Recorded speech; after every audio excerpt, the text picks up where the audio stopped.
Hello and welcome to Campaign Comrades, your favorite latest gaming podcast.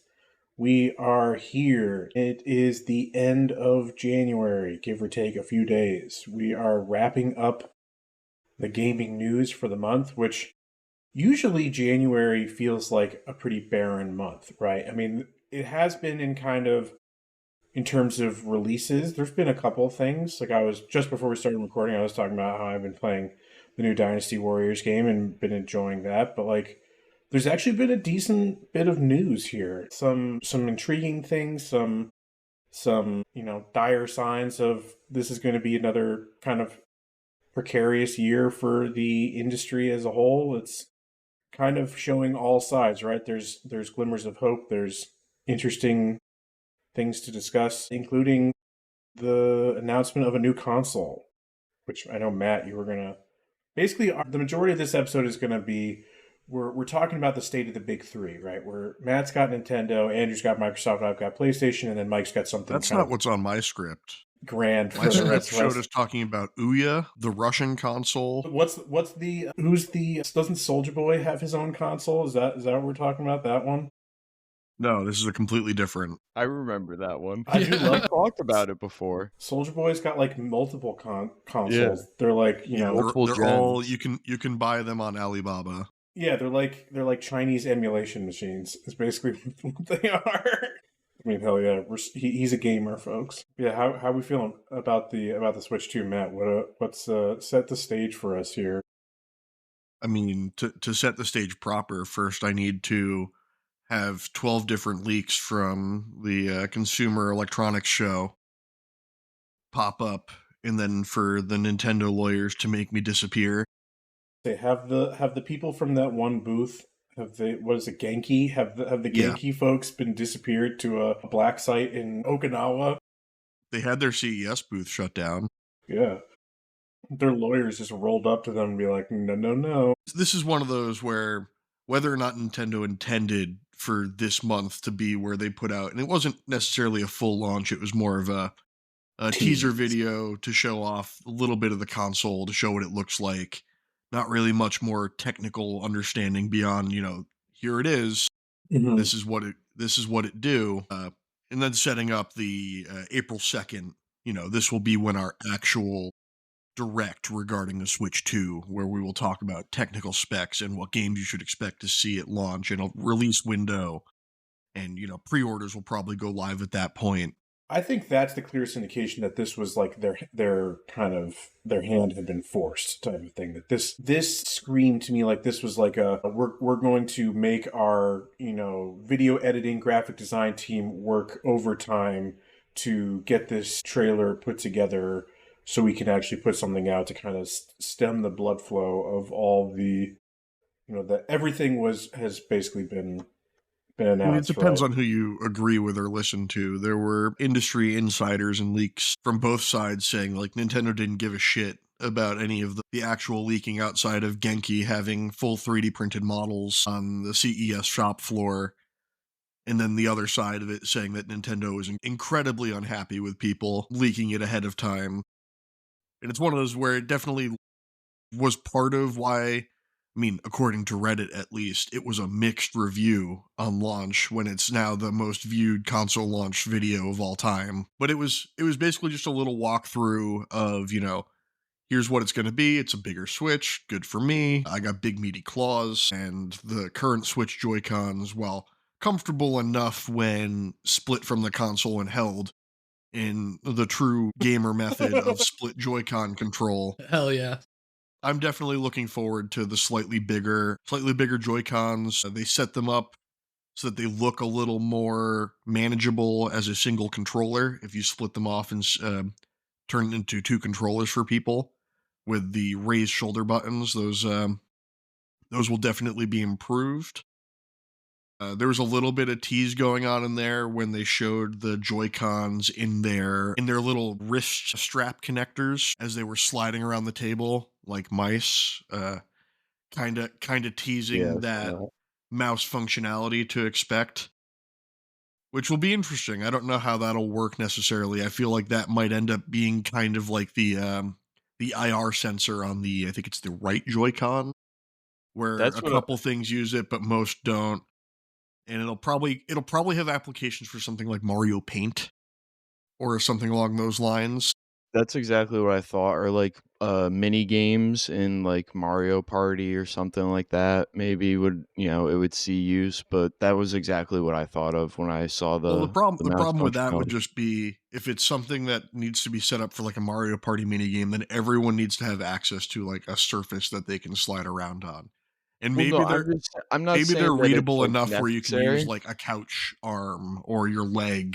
And I'm sure it still has the same function as the Switch Joy-Con that you could just, like, use it kinda as a wand as well. Like, I wouldn't see them taking that away. I'm just saying, like, for certain Mario Party games, if, it gives the player the option maybe of, being the mouse function being the better, use for them rather than using it like a wand for There's a whatever, lot of pointing or interesting some shit like that. it seems like I don't want to say like took inspiration from, because Switch 2 has been in development for a long time at this point, but maybe Lenovo Yeah, got that some inside, because the original Legion Go had magnetically attachable controllers on the side that one of them could slide into a like a rest, and you could use it as an optical mouse on one side.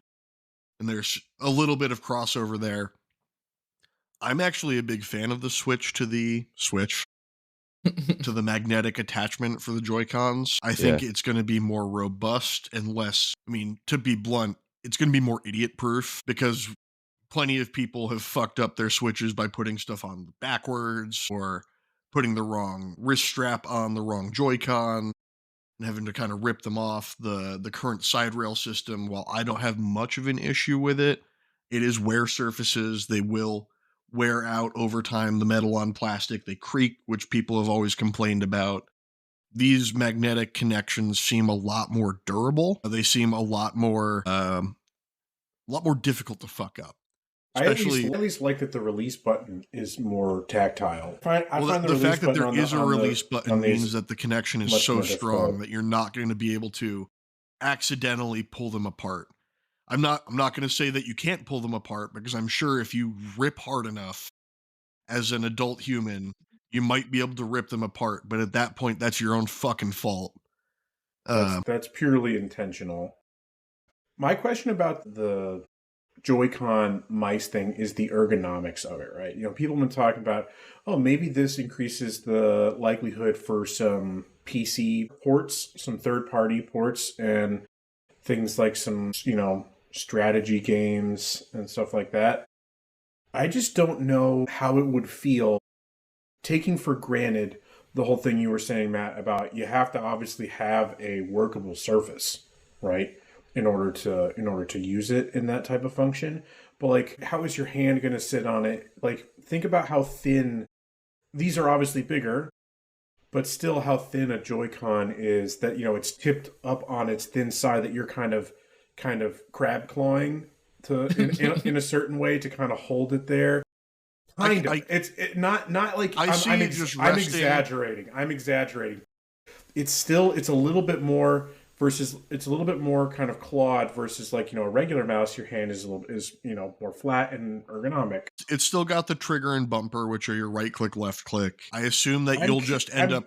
I'm very curious to get that enhanced to see how they've designed that to kind of rest relatively well, both finger placements in a regular console grip versus that kind of inverted It looks like finger. there's more flair on the trigger setup than on the original Switch. That's also to hide that third tactile trigger button for Yeah. releasing the Joy-Cons, to help prevent accidental, like, while you're playing, you have to intentionally hook your finger over there and pull at that button to be able to pull at it.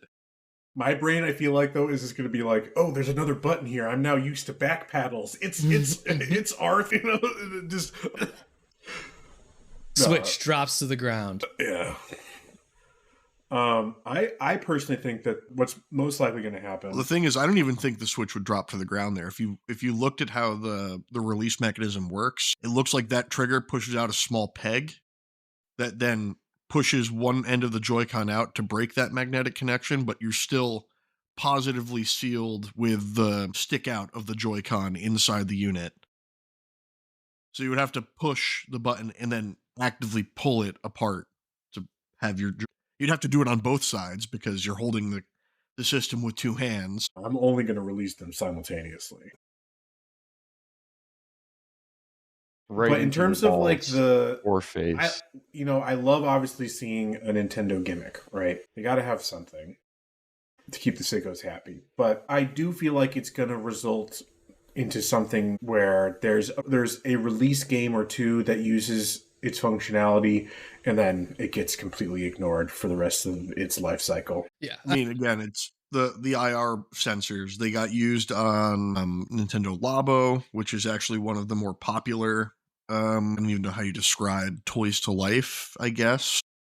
And it's probably That going to be was- one of the one things that is not backwards compatible. Well, I was going to get to that because that's at the end of the trailer. Some people were looking at the tab that sticks out that creates the charging connection for the Joy-Con, and we're like, oh wow, that thing's going to break so many times so easily.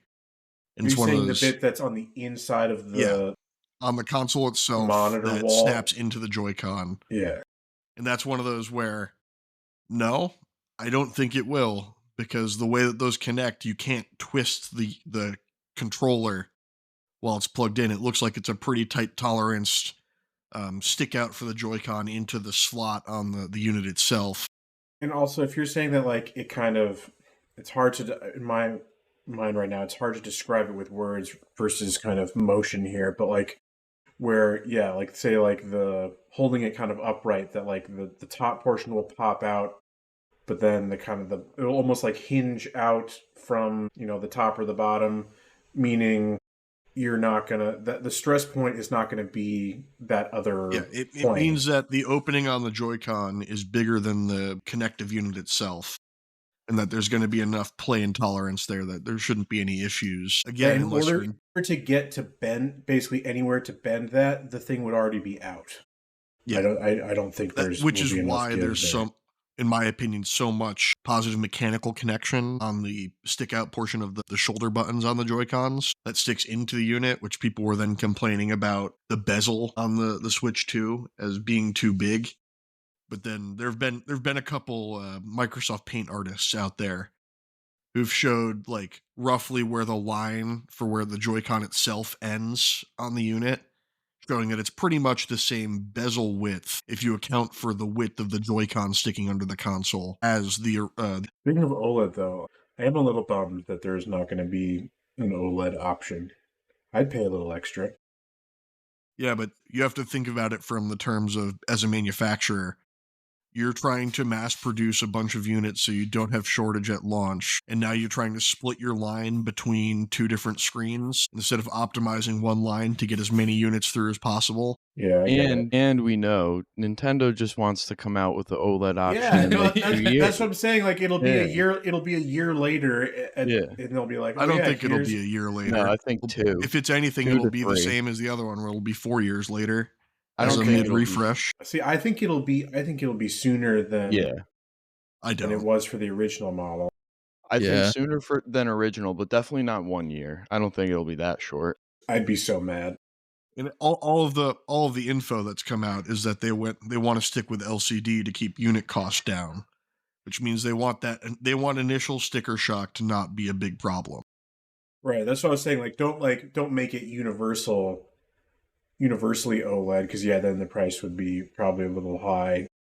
But you also don't necessarily I would want have to liked be the option, but Did I get the reasoning behind it.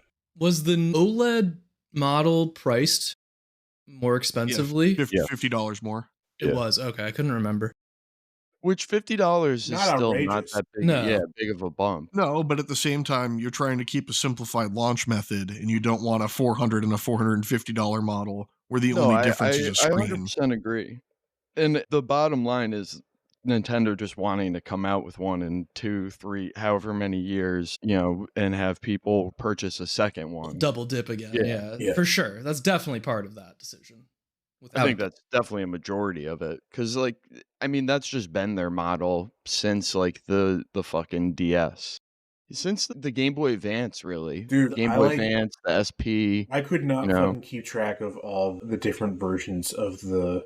I mean, So you many. didn't go back far enough. It was the original Game Boy, because you had Game Boy, Game Boy 2DS. Pocket, Game Boy Micro, Game Boy Color. Yeah, fair. Yeah. Like, the DS is the one that baffles me. Yeah, I there's so can't many DS, remember. iterations DSi, of it. DS Lite. The 2DS. That's in the 3DS generation. I would say it's in the non-clamshell one. Yeah, and they Is that made one? 2DSs that were clamshell originally. And You then know they that I non-clamshell didn't know 2DS was like $80. Yeah, no, it was a more kid friendly one. Yeah, less stress Yeah, it points. was Yeah, their Switch Lite. Yeah, You really don't want children having access to something with a hinge, with a because they clamshell. learned a lesson on the original DS where so many people tried to bend it flat and then broke their DS. I never did that, but just the wear and tear from the amount of hours of playing Pokemon Diamond and Pearl on that DS, the hinges broke and it still works and it's duct taped together and I still have it.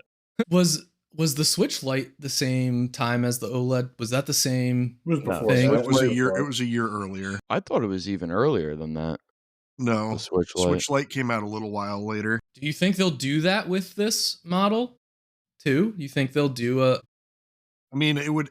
That's it. I mean, entirely speculation on my part. It Yeah. would have to be backed up by their numbers to show that enough people bought Switch Lites that it made for. They did a lot of Switch Lite Lite was special editions. 2019. They did a lot of They did. the special editions. Oftentimes were light kind of exclusives. But yeah, So I don't the know. Switch Lite was a year after? It's 2 years. 2017. That's 2 2 years. years. 2017. Yeah. 2017 was launch. Yeah, it's September 2019, the Switch Lite. So that's what year is OLED? I think Pretty that's sure OLED was 2020. 2020.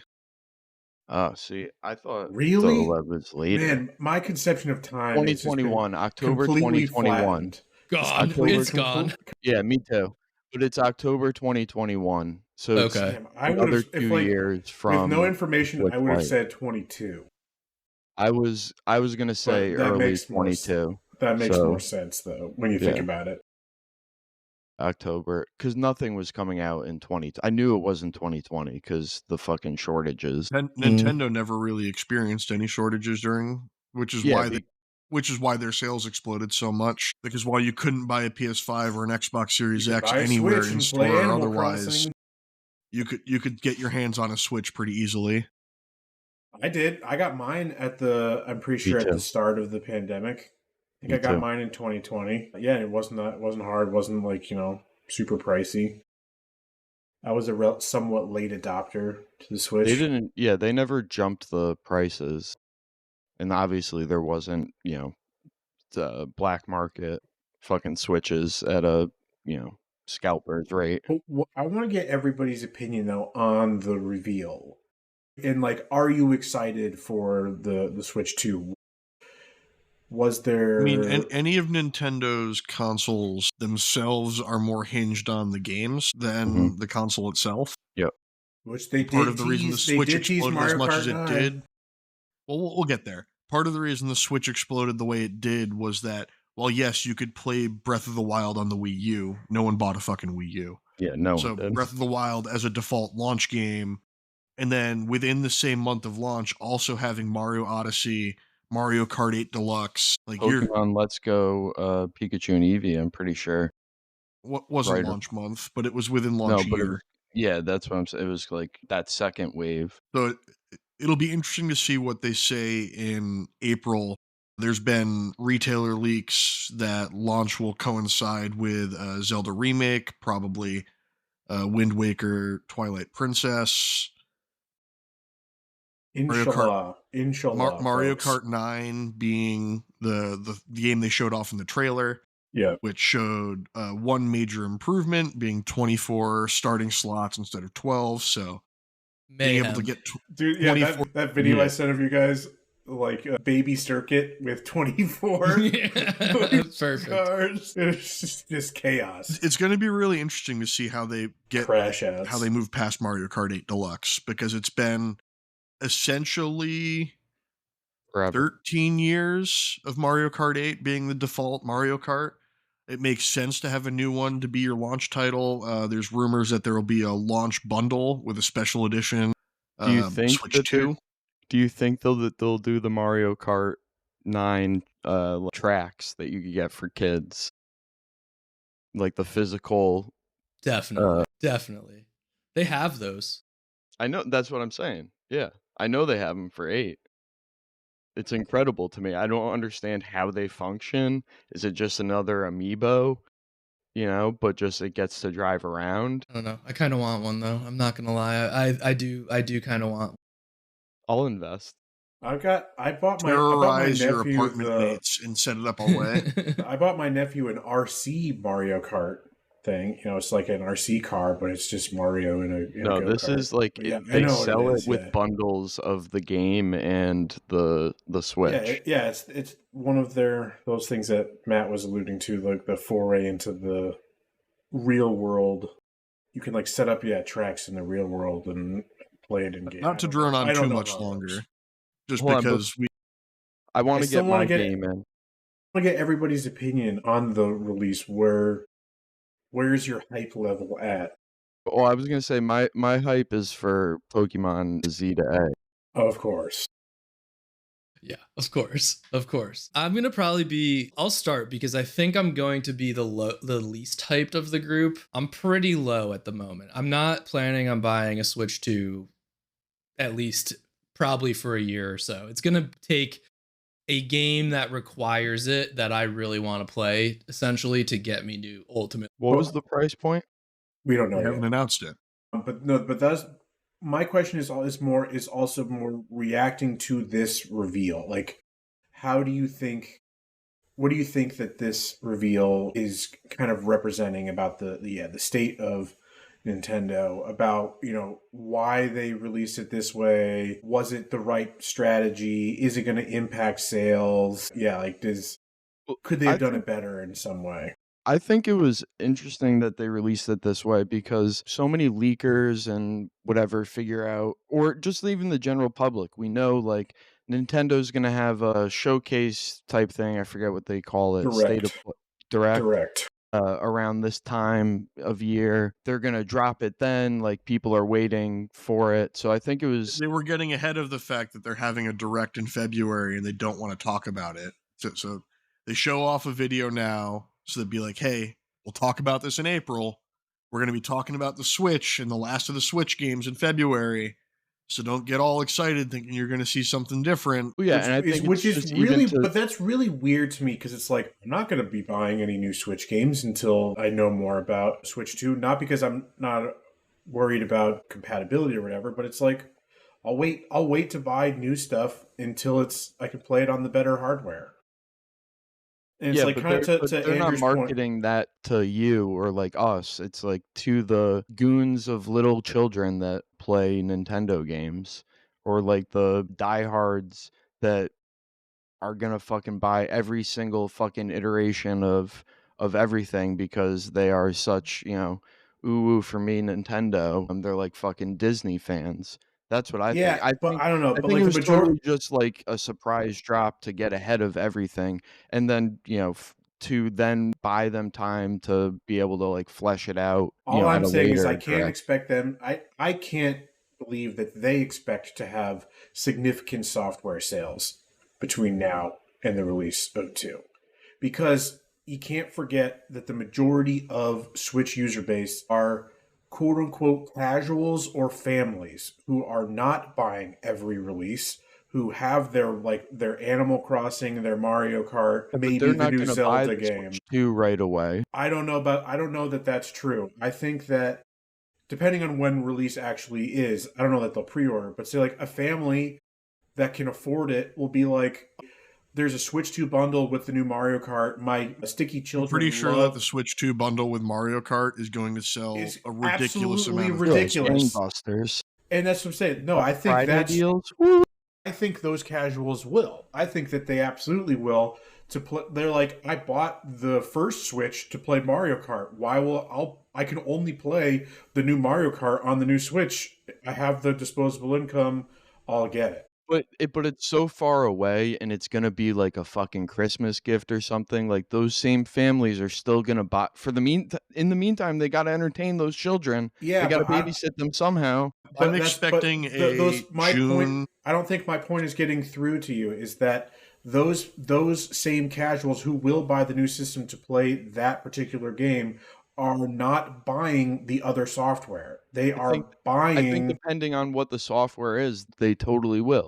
I'm not expecting them to do something crazy. They're not going to drop a new It's not, Animal yeah. Crossing. Yeah, it's not going to be a No, big mainstream we game. already know it's going to be Xenoblade Chronicles X. There's going to be discussion around that. That's the March game. There's a discussion around. All right, Which, so hold on. I must amend my statements. I will be doing that. Yeah. Come on, I mean, exactly. It all But I'm depends not on the game. casual. I'm not the casual. Yeah, That's and the- that's not the a point. casuals game. Yeah, that's not you're right. Go That's ahead, Matt. That's a What more else we niche got? game. There's been discussion that they're having a quote unquote long dormant niche franchise getting a new game coming out on the Switch as its last hurrah. Whether or not some people are speculating that could be like a Kid Icarus. Some people put the clown makeup on and think that's going to be like a Star Fox game. Oh gosh.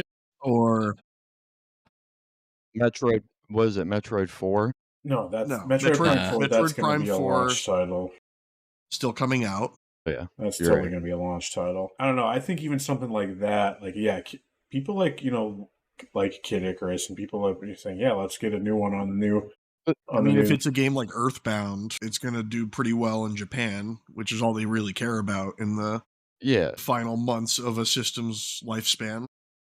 I really don't think it's surprising how they are not they're still gonna make the money that they want to make. It's Nintendo. I don't This think the isn't trailer has Microsoft any doing impact shit. whatsoever, negatively or positively, on sales. Yeah, I think the sales exactly. were already predetermined. I just think like given the games that they are, this just seemed to me lackluster in a sense of delivery, not necessarily an impact or whatever. Like I'm still gonna buy the Switch 2. I've got, unlike Andrew, I've got like a decent library of Switch games that I haven't played yet. That to me, I'm like, yeah, I want to play them on the better hardware. I've got plenty of games. Like I'm gonna wait, Matt, and I'm gonna play Xenoblade 3 on the Switch 2. Right, so I've got things that I want to play even now that are in my backlog. it signaled It to just me. seems weird, and like that their hand was forced in a way that is uncharacteristic of Nintendo as being very intentional. Because the video is 2 minutes and 22 seconds long.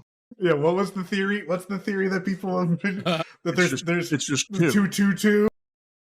No, I totally think it was intentional, and it was intentional that like they were only giving us what the bare minimum, because leakers are gonna get ahead of them and give us that same information. So might as well get it from Nintendo up front and then save the glitzy glammy one for when they do it in the direct. I also do think that the January to April is such a gap. That's just like, what? That's so much time. It's really not, though. It is, but it kind of is. For them? But it was enough time. 2 months is not really that happen. big of a time period, especially having a direct in February, releases in March, and then it's the second day.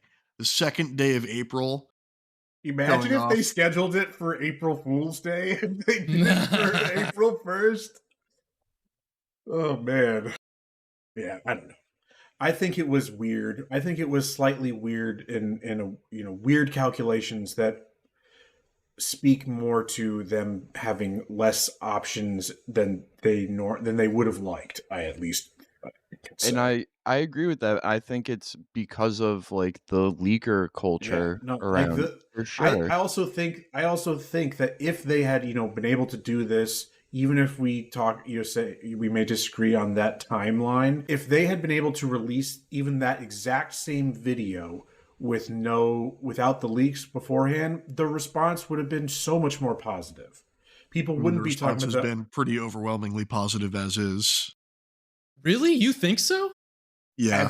Every interesting, because I felt the opposite. I have found that the positive has been capped at, this is fine, this is what I expected, I'm still gonna get it. I can't say I'm particularly excited for it. Did Everyone you else, expect the anything? majority of people have just been meh. Yeah. I think the response would Yeah, have but been those more people are mad jubilant. about everything. Those people don't matter, is what it really comes down to. No, But Is I'm they talking would about be mad professional. about. I'm even talking about professionals. I'm Yeah, talking they about still I like don't don't think matter. we were ever gonna get a Switch 2 that was something like, you know, great and grand. This was always what we were getting. right. No, I'm like I'm explicitly talking about like optics and uh just kind of the Well, psychology of it. here's I wasn't expecting anything different. It's more that I think that there would have been a happier response if all these details hadn't been leaked beforehand. so I mean, think it's I think that's part of it, but I also think to me it's been the response and how people have reacted to it. I think is very emblematic of the broader malaise that we are kind of seeing in the gaming consumer space where we're at a point where there's nothing that'll make anyone happy here. Like they are going to be annoyed and disappointed and angry with anything that's said because of just the well, state of the to a industry. point though. They're the people you're going to see because unhappy, generally miserable people are the loudest. All right, yeah, that's true. That's true. Whereas like You're Matt, never going to see someone who's walking around like, yes, the Switch 2 is everything I need. I am so happy about it. the They're just Switch going to 2 be just happy cured about my it. cancer type of Yeah. shit. But like no, I like mean, I like there's been internal. I want to say like when I say I guess my own phrasing was not the best. Like I think Andrew's word of malaise is the most fitting because I like say basically anything that's not jubilant in this case is negative. I think the majority of people have not been like boo, like this is bad, like Nintendo's circling the drain. Those angry people are the vocal minority. I just think the majority have just been like meh. I'm And to just me, going to point out that's just kind of sad. That's that where I guess since the launch video, Steam Deck sales have lost like 30% week over week. which I think may have been slightly debunked actually, that it was still the number 2 most sold thing on Steam on the Steam charts. Okay, number 2 most sold thing. No, it just compared. means that sales are going down. It doesn't actually say anything specific I mean, about the Steam Deck itself has only sold about 3 million units. Yeah, no, it's a completely different story. That's always a fun one to bring up in handheld communities when people who have the Steam Deck are like, well, I have a Steam Deck and I can play everything. It's like, yes, you are 3 million people compared to the 148 million people who bought a Switch. I didn't think it was that low. I figured it was closer to 10 than that. That's interesting. The Steam Deck and all handheld PCs fall considerably into a niche consumer market. Yeah. Yeah, and I mean the There's Steam Deck also has a been the bunch more most competition in successful that because market where you have the price ROG point. Ally, Legion Go, the MSI Claw. Yeah, and those Which get even more niche because they're so expensive. But a lot of them have been on sale recently. Like The older at models. yeah, but at like pretty steep discounts. You know, they're clearing them out. Yeah, and who knows what the handheld market is going to look like when eventually the other two start getting into it, which I guess is our best transition to our next thing. Andrew, you had some stuff with Microsoft and Xbox. What's going on? What's going on with Big Green? I was just going to point out, you're saying I don't think Microsoft ends up releasing a handheld. I think that's more likely than a new console. No, because I think the reality of that situation is if they release a handheld and it's a handheld PC, they end up selling parts to Steam and losing 30% on money for that. Or if it's a handheld Xbox, they're selling to such a tiny, tiny, tiny market of people who have a digital Xbox catalog that they want to carry over or want to play handheld. I think the majority of Xbox owners have only a digital catalog. Hence why what I was going to say is consoles that are digital only. 100%. I was going to That say that overall piece of the pie is small, sure, but like no, I was going to say that, and if you want to play Game Pass, you have other systems that you can play Game Pass on handheld that you don't need to. Like you can buy that fucking was it an LG cloud console, which can play xCloud and it's like $150.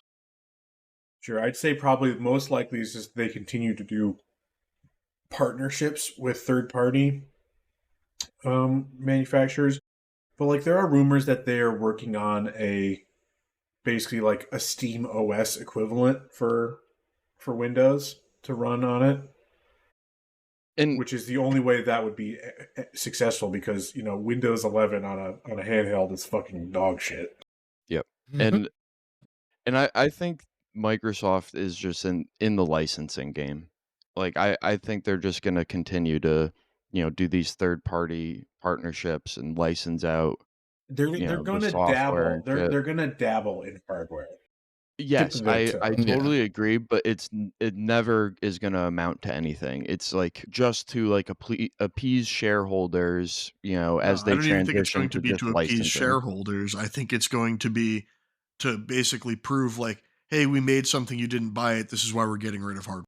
It's a market. It's just a marketing Yeah, thing to be like we're no, not we have saying not. anything different, Matt. It's I think it's more of a marketing thing to be like we have not seeded the hardware Yes. space. We have something we can point to, even though we know it's not going to sell well. Yes, and we're all saying the same thing. Like I think it's that's yeah, it's to appease the shareholders in this transition to just being licensing only and like just being an IP, company solely. yeah. I mean, so that's the thing is Microsoft and Xbox have ultimately determined to be, they're rent seekers. That's essentially Mhm. what their business model is. Yep. They're not actually selling anything anymore. They are just purely rent seeking. I'm opening up my little red book. Get them open, Are baby. you telling me that Xbox are landlords now? I Yes. think it's time. I think it's time for a revolution in our culture. Me too. But yeah, so Microsoft, there's been some interesting things here over the last month, and the first was brought to us by Information and Aaron Holmes, who essentially did some. It's not a huge piece, but has revealed that the CEO Satya Nadella, I Yeah, don't know if Satya I'm saying that Nadella. right. He essentially decided between killing Xbox back in 2021 or acquiring Activision, Blizzard, and Bethesda. And ultimately, he chose to acquire those companies and continue with Xbox gaming. And ultimately, Game Pass has not met their internal metrics for several years now, and neither has Xbox gaming as a whole. Recently, the most recent filing from Microsoft has revealed that Satya will be having a larger component of his compensation tied to revenue growth for Xbox for the upcoming fiscal year. It's moving from a 10% component of his total compensation to a 15% component of his total compensation. And to Fucking me, nothing. I mean, it's A 5% boost. Oh boy. a 5% boost. I mean, it's not nothing though, In his especially when bonus package.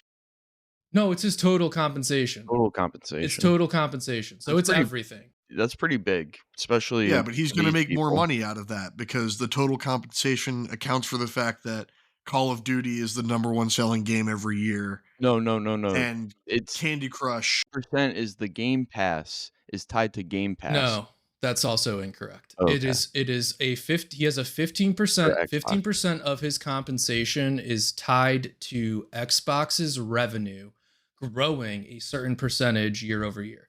They don't publish what that growth number is. It was previously last year it was about 8% and they only grew at about 4.6% in terms of revenue. So, what this says to me, and the other story that I want to tie in here is that Microsoft also at the beginning of this month announced some additional job cuts that were inclusive of some of Xbox's Inclusive. Are staff. you saying that they were diversity, equity, and inclusion staff? Yes, they practiced DEI when they were firing these people. Yeah. That's for sure. So, to me, this just paints a bad picture for everyone involved with Xbox gaming in one way or another. If you Well, work add there, on top of that the Phil Spencer interview this past week. Was it this week? He did a couple. He did a couple. Where he basically said that releasing games only on Xbox just won't work for them anymore, which is a stark contrast to a few years ago when the explicit reason for buying Bethesda was to withhold Bethesda games from other consoles. And I mean, thank you for withholding Starfield and Redfall from other consoles and saving everyone from. They did a service. But anyways, to me, this just is a harbinger of bad stuff. Like, to me, this means because what they want to grow is revenue. They've eliminated the subscriber growth portion of his comp. It's not about growing the user base anymore. It's purely about growing that revenue number. And they're going to do that however they possibly can, whether it's, reducing headcount, which wouldn't affect revenue, that's income, but they're going to reduce headcount. They're going to increase prices. They're going to do things that result in an inferior product that costs more and makes your gaming experience worse. That is the only takeaway to me from any of this. It's not that they're going to improve this. It's that they're going to just cut till they get to that growth that they want to see and make things more expensive. It's not going to be better. It's just going to be more costly, whether it's directly for you. Part of that is just going to be jobs. Putting it on every console too. They've been pretty forthright saying that they really want to support Switch 2 with ports.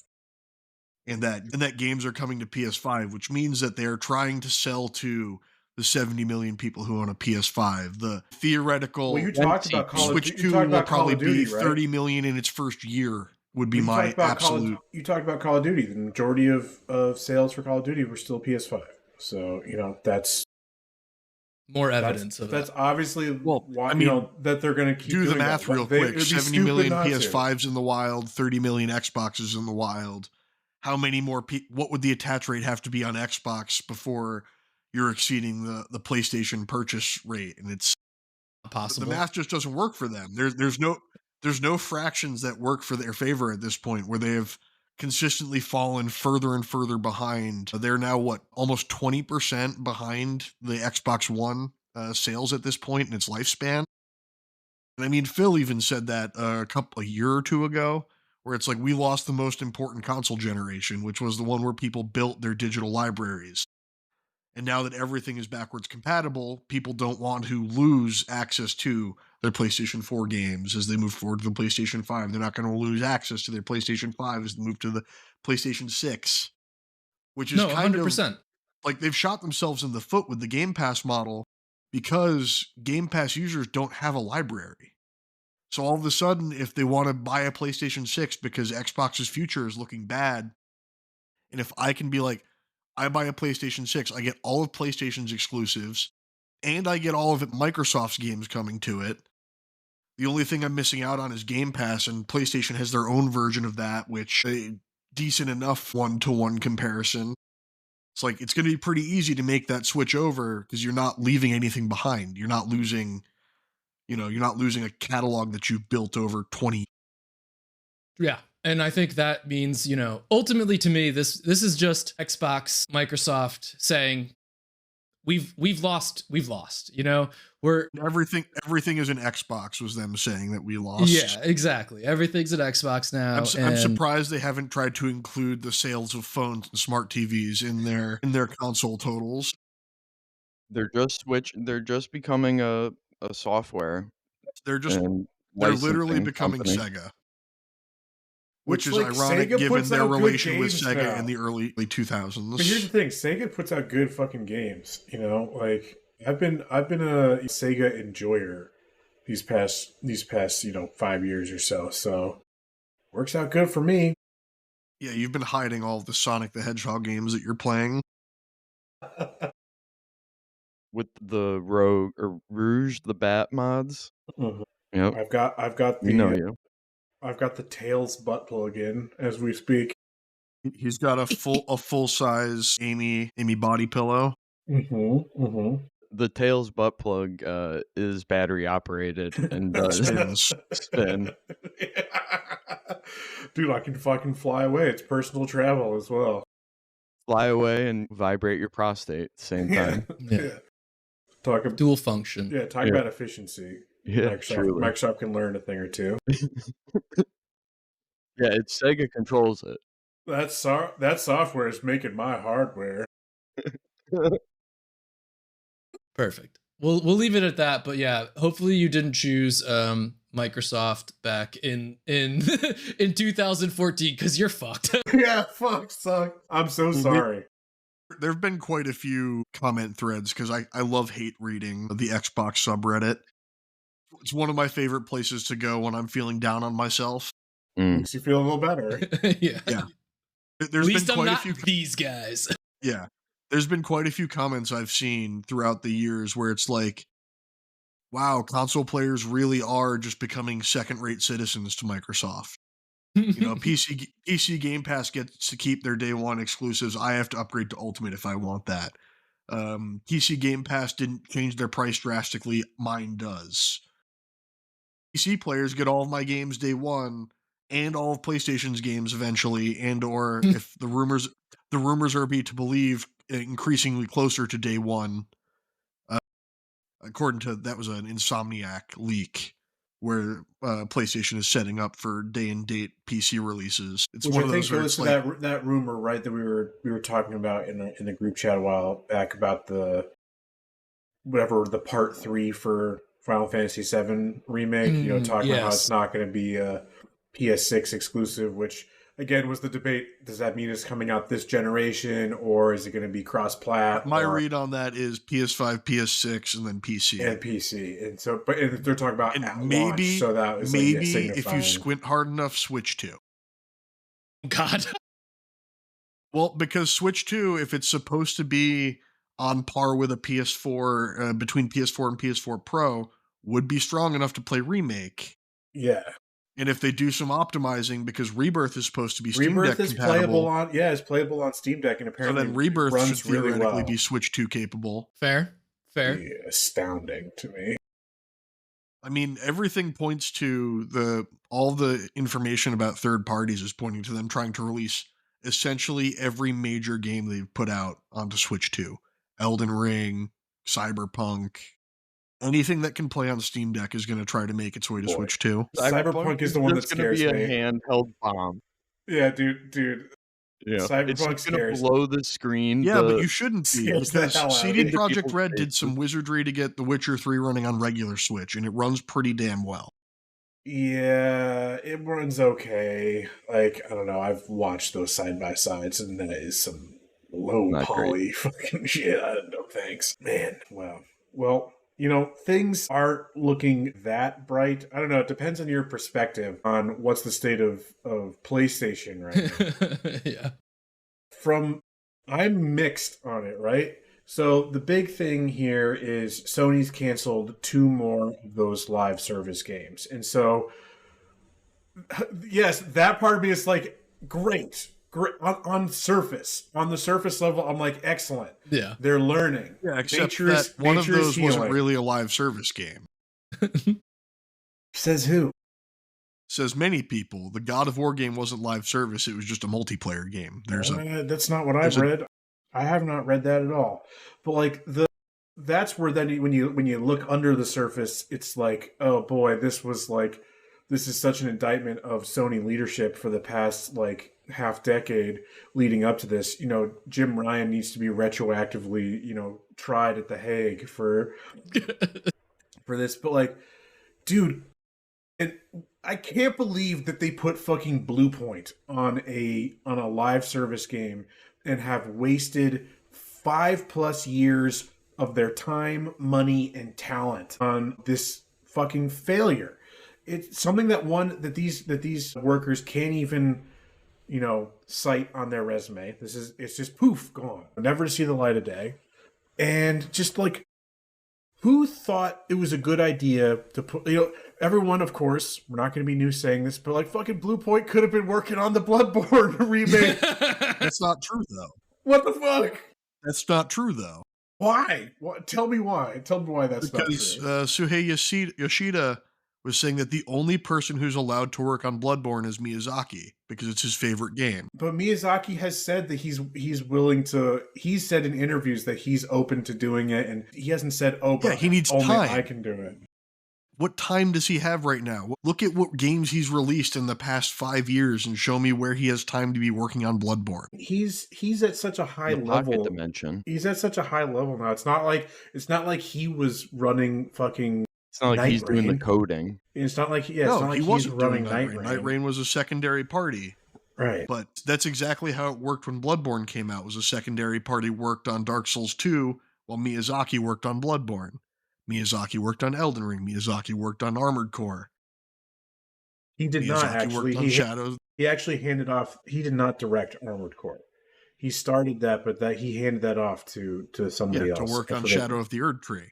Yeah. Where has he had time to stop working on those games to work on Bloodborne?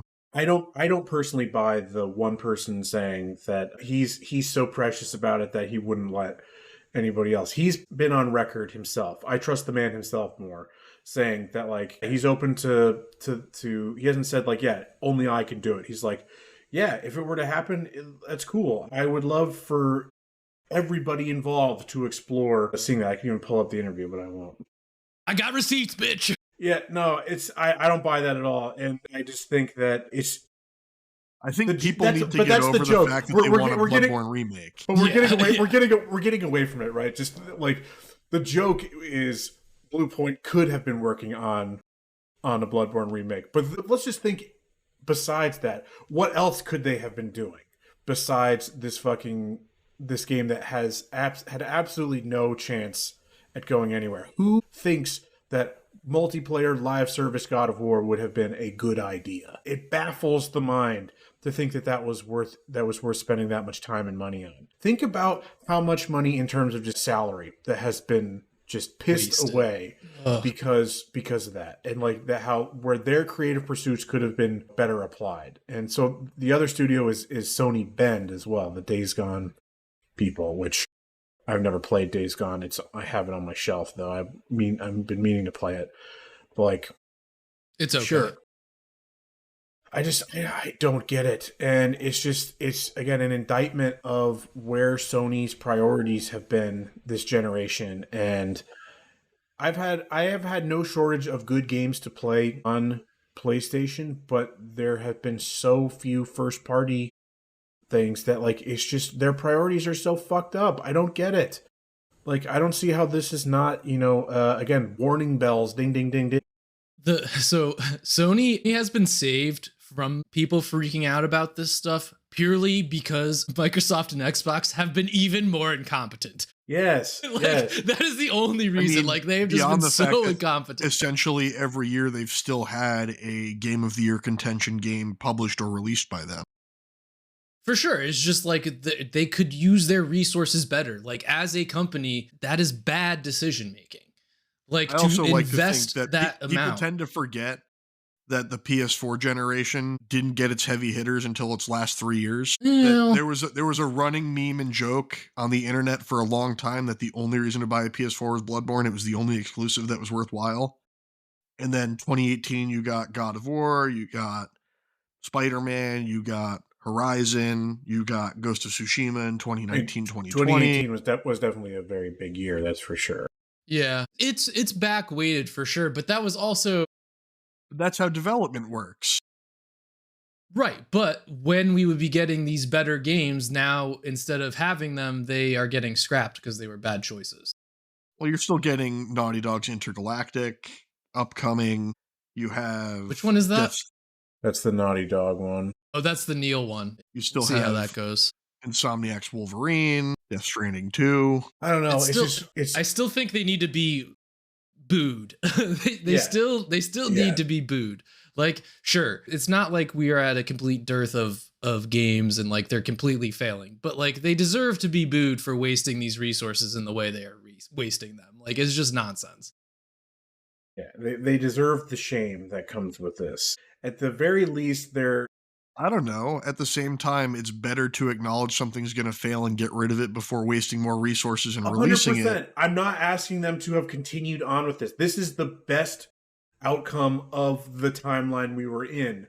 I just wish that those decisions had been made. It's one of the hardest things to do as a creator is to realize that something you've worked on for years needs to die. Absolutely. Do I think this was the right decision to make in the moment? Yes, 100%. I think it was rather than dumping more time and resources in, yes, but like that still does not forgive them of the original decision making process. And it's still like 3 years too late, like generously. Like 3 years ago, we all knew this stuff was not going to do what they had hoped. Like the writing was on the wall for this Except type of Helldivers. Helldivers isn't selling- close to what they're trying to And do. it's also not even a first party game. No, but it's published by them. That's not first party, that's third party. And it's still the fastest selling PlayStation game of all time. Highest revenue in first year. Is that true? Yes. It sold that much? Yeah. PC How many and console copies did they get to? simultaneous release. How many copies did it sell? I don't remember. Is it at like 15? It's got to be high because it's a $40 game. Yeah, that's also true. But still, like I think Helldivers is its own thing. It's still not the same. Helldivers 1 wasn't a very successful game. Yeah. Currently, it's sitting at 12 million. 12, okay. That's at least the last reported. I don't know. But yeah, I'm glad they did this. They should be booed, though. And it's not to say that, I think to what you're getting at, Matt, is like, yeah, you can't, for studios that are skilled and knowledgeable, like let Bungie, Bungie has its own fucking problems. But Yeah, it's like, Bungie's you know, got Marathon that I say it's like they're let the studios that are known for that do it.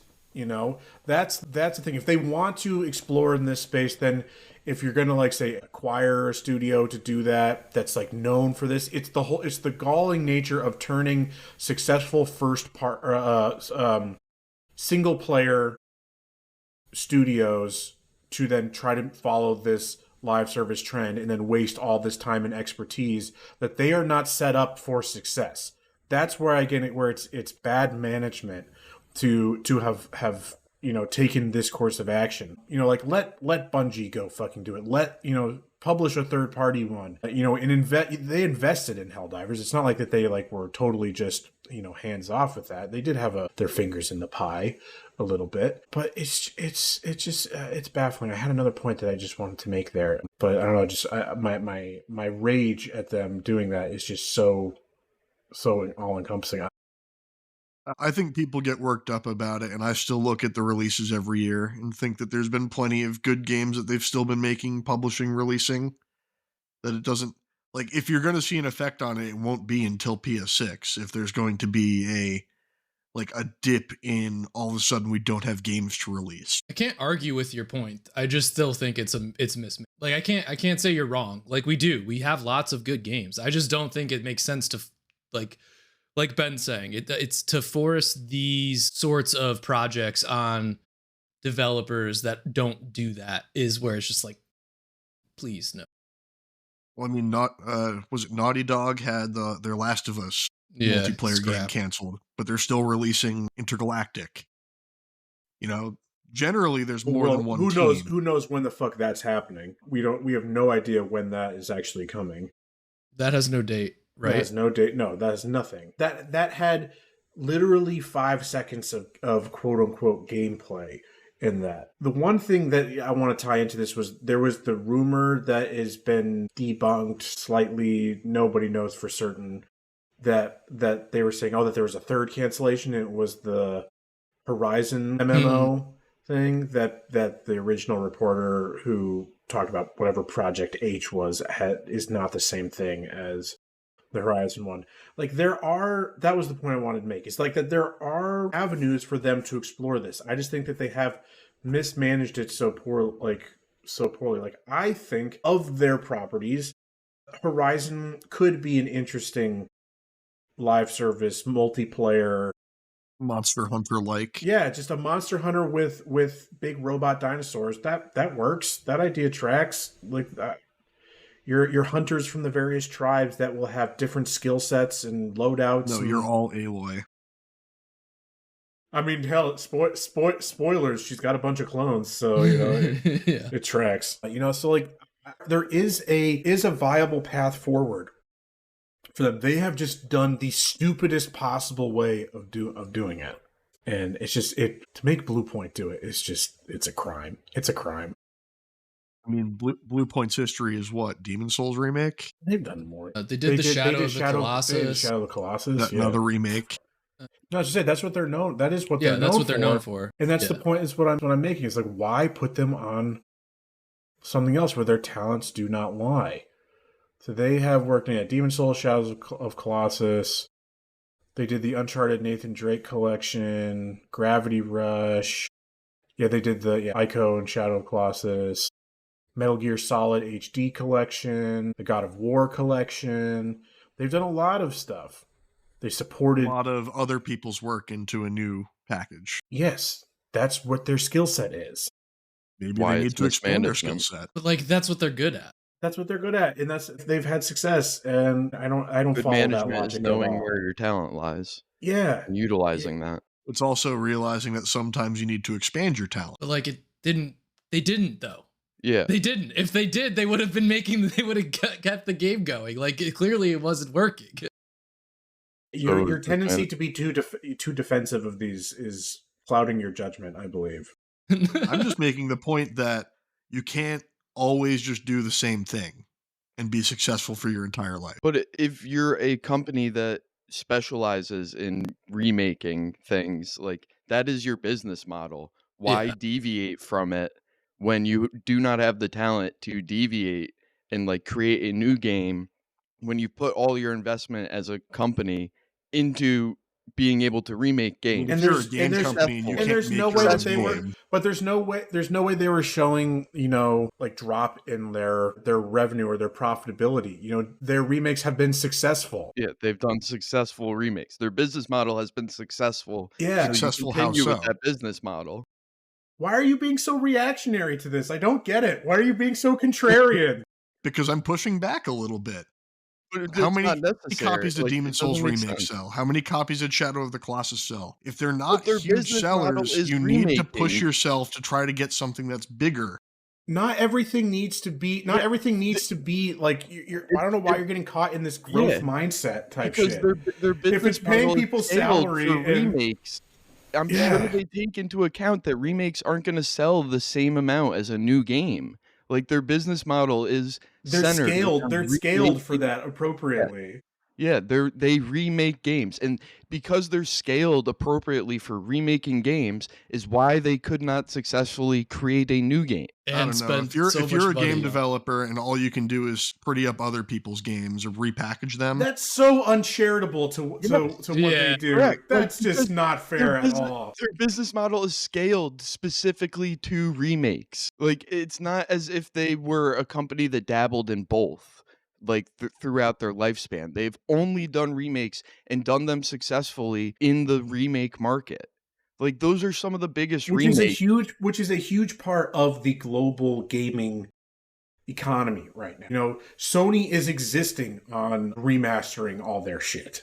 Yeah, it's not that like that is a tent pole of the industry. What we can argue, is that a good thing? I think we can agree in general, no. Yeah. But like that's just the reality, right? And again, they do it well. They have done it well. It's not like they've had flops or like, or they were remaking like fucking penny, penny arcade games. Like they're remaking blockbusters. All right, let's move on. I think we've got one more story. Yeah. Mike, keep hit it us with quick. but what's going on with this is was an interesting story, but that I know from my own lack of knowledge I'm interested to see like what the ramifications for these new legal and financial precedents. So, I'm going to start this off with this. What I'm going to tell you could change in 2 days with the, swipe of a pen of our fearless leader, Our Donald God J. Emperor. Yeah, God Donald Emperor. J. Trump. And I'm honestly, while we were talking about the Sony stuff, I was like, shit, I need to look up whether or not he like fucking closed down the CFPB because he hates that. The conservatives hate that. That's an Obama era post financial collapse, 2008 recession agency that was created to regulate financial markets again post collapse. So conservatives and Republicans hate it in general. It's just more government regulation.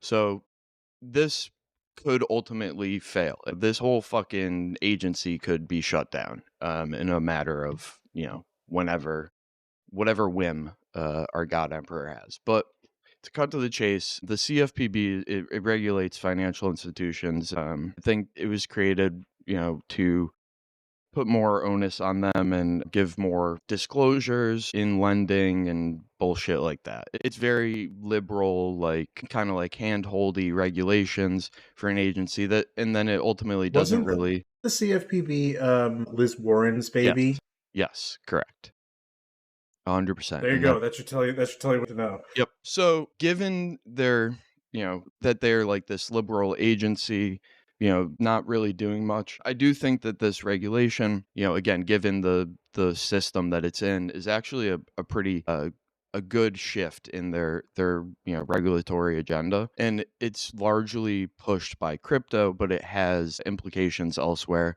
and it has been something that's been talked about for probably the past 10 years.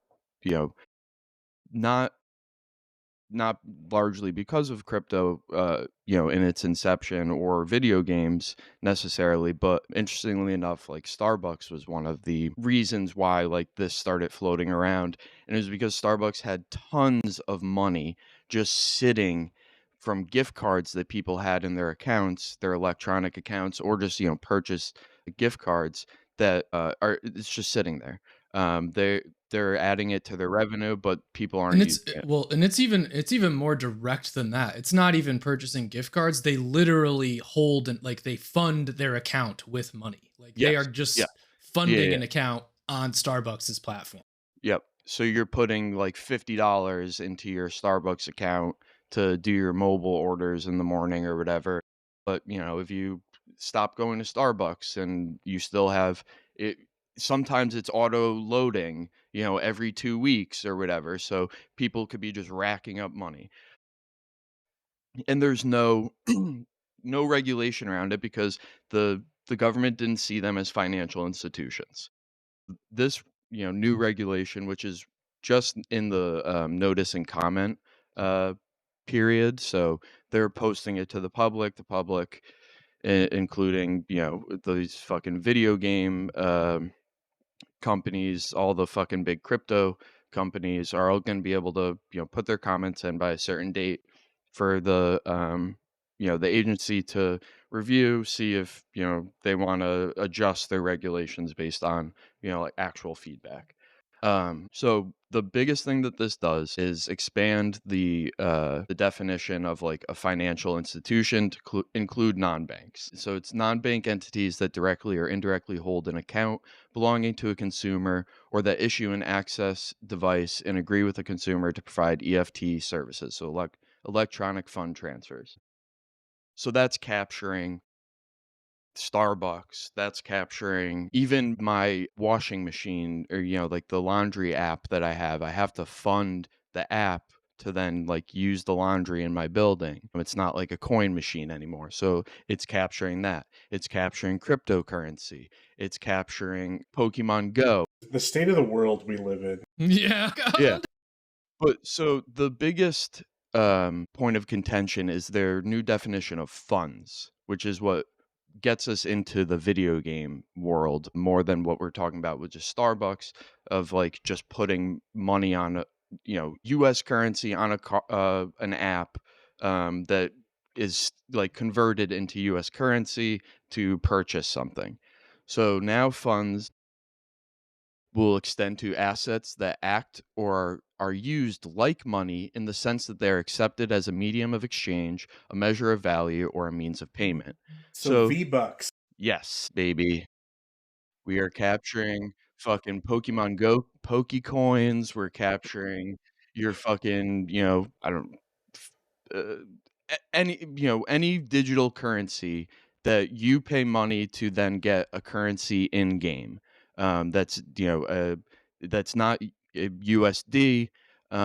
So this is also USD's capturing nuts. crypto because you're paying USD to get the crypto, but the crypto isn't it's a different a different It's also not a fiat fake currency.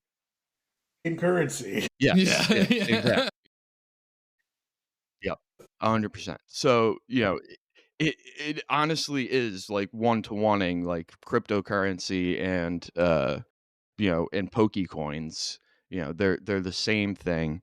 They're both going to be treated as funds, and if I have 10,000 Pokecoins, there's now certain disclosures that come with the purchase of those coins in game, like about the use of them. See if I could find. So, are you telling me that I might be able to execute arbitrage plays for virtual currency in NBA 2K? Because I like the sound of that. Yeah, and now that it's going to be regulated. So like there's part of that because it's electronic fund transfers, it'll be you could dispute the transfer. There's more regulations around that. There's more things that the this non bank financial institution will have to do if there's like fraudulent purchases, if there's you'll have to be able to be like reimbursed, things like that. It's going to be treated as if it's a checkings and savings account for the purposes of this regulation. So that ups the costs for live service games that, utilize in-game currency like that. But even it's just going to, raise the cost of regulating these video games all around. It's going to be, When you they'll say have to increase the cost for who? at the corporation level, because they're going to have to this is a whole new regulatory scheme that they've not dealt with before. They don't have the institutional knowledge of. So it's like essentially hiring a whole new department type thing to comply with these regulations. Not only just like the nerds that are dealing with the words of the regulation and figuring that out, but even just back end how they're managing how they hold that money, because they're gonna have to hold it more like a bank than and not like commingle it with certain things until certain points and things that are over my head, but I could kind of guess at roughly the They're not going to parameters. start another mortgage crisis by leveraging the money that I've paid for my kids' V Yes. bucks. Yep. Exactly. But like you know Good. just the operating costs of these games, and then it'll get sticky with video games because of like who's whether it's like the publisher getting those funds, whether it's like the game developer, like if it's a third party service holding them. So it's going to change just how those live service games operate because of it may not be so much to the user what you see of like how it's operating. It'll be more back end shit, but maybe it's not free to play live service games. Maybe the price goes up based on the costs of operating. Who knows? I don't know enough about like what the margins would be that they would increase it, but it definitely will be at the corporate level like additional costs in just complying with the And that regulation. will, I assume, obviously then get passed on in some level to the Yeah. consumer. But those are the prices that we pay to not be completely rooked by, an exploitative system. So. I don't know, man. The bureaucratic red tape's driving inflation. This is all because we have regulations. Fucking big government, man. But yeah, like I said at the top, this could go away tomorrow. This could go away before this fucking episode releases. What an exciting time we live in. You I know, love it. who knows? History is being made, folks. You're living in it. And it hasn't come into effect yet. It's just still in the notice and comment stage, and I think it is until the beginning of March. I did find that very funny. They're like, yeah, we're seeking comments from the public. Just imagine the person's job who's got to sift through that. Yeah, but honestly, there's not as many as you think. Like, there's a lot on certain regulations, and this one will definitely have a lot, but a lot of them are like industry groups. Like, it's not crazed Redditors on there. I'm sure Too there bad. are some. Too bad. Too bad. Yeah, but yeah, it's lobbyists, it's industry groups, it's, the fucking PR at, a corporation, but, whatever. And this is gonna be a fight. Like these companies are not gonna just be like, "Oh, this Yeah, the sounds comments are good." gonna be They're gonna nasty. fucking fight this like Yeah. hard.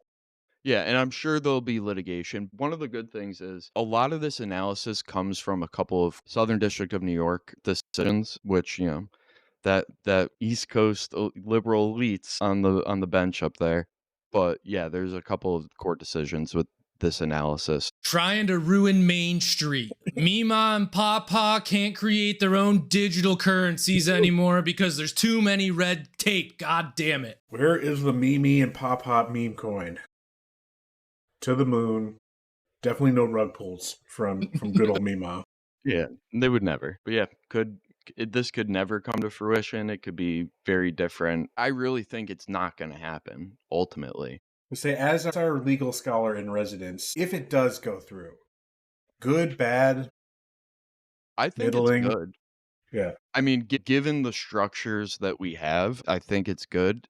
There is a lot of issues with people, corporations like Starbucks and like people not being able to get access to that money for whatever stupid ass reason. This like gives you a means, because there's more regulation in it, to Can my gym membership that I can't cancel fall under such regulation? That's a different regulation that New York and California just I passed. know. I've seen them. Yeah, talking about that. Yeah. I even saw some videos of Lena Khan herself talking about.